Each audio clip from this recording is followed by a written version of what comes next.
ನಮಸ್ಕಾರ ರೀ ಎಲ್ಲರಿಗೂ. ಬಾಳೆಹಣ್ಣಿನ ಬಜ್ಜಿ ಮತ್ತು ಬಾಳೆಹಣ್ಣಿನ ಚಿಪ್ಸ್ ಯಾವ ರೀತಿ ಮಾಡೋದು ಅಂಥೇಳಿ ನೋಡೋಣ ಬರ್ರಿ.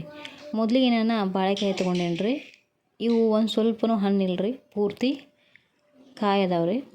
ಹಣ್ಣಾಗಿದ್ದು ಸ್ವಲ್ಪ ಹಿಡಿದ ತಕ್ಷಣ ಮೆತ್ತಗೆದ್ದಂಥ ಹಣ್ಣನ್ನು ತೊಗೋಬೇಡ್ರಿ. ಇದರಿಂದ ಬಜ್ಜಿ ಮಾಡಿದ ನಂತರ ಬಜ್ಜಿ ಒಳಗಿನ ಬಾಳೆಕಾಯಿ ಇರ್ತಲ್ಲ ರೀ, ಇದು ಹುಳಿ ಹುಳಿ ಆಗ್ತೈತೆ ರೀ. ಪೂರ್ತಿ ಬಾಳೆಕಾಯಿನ ತೊಗೊರಿ. ನೋಡಿರಿ, ಈ ರೀತಿ ನೀಟಾಗಿ ಕಟ್ ಮಾಡ್ಕೊತೀನಿ ರೀ. ನೀವು ಬಾಳೆಕಾಯಿ ಕಟ್ ಮಾಡೋಕ್ಕಿಂತ ಮೊದಲು ಕೈ ಸ್ವಲ್ಪ ಕಾಂದಿನಿ ಹಚ್ಕೊರಿ. ಅದರ ಬಾಳೆಕಾಯ್ದಾಗಿರುವಂಥ ಅಂಟಿನ ಅಂಶ ಕೈಗೆ ಹತ್ತದ್ರಿ. ಈ ರೀತಿ ಕಟ್ ಮಾಡಿರಿ. ನಾನು ಒಂದ್ರೊಳಗೆ 6 ಭಾಗ ಮಾಡತ್ತೀನಿ ರೀ. ಈ ರೀತಿ ನೀಟಾಗಿ ಕಟ್ ಮಾಡಿರಿ.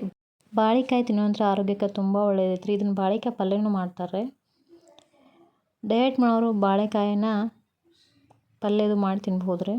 ಆಮೇಲೆ ಹೃದಯಕ್ಕೂ ತುಂಬ ಒಳ್ಳೇದು ರೀ.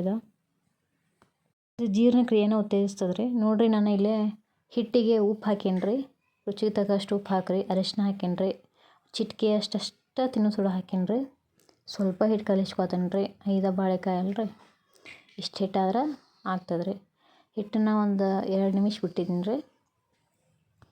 ಇವಾಗ ಏನು ಕಾತದೆ ರೀ, ಉಪ್ಪಿನ ನೀರಾಗಿನ ಬಾಳೆಕಾಯಿನ ತೆಗೆದು ಕಡಲೆ ಹಿಟ್ಟಿನೊಳಗೆ ಎದ್ದು ಬಜ್ಜಿ ಬಿಡಾಕತ್ತೀನಿ ನೋಡ್ರಿ.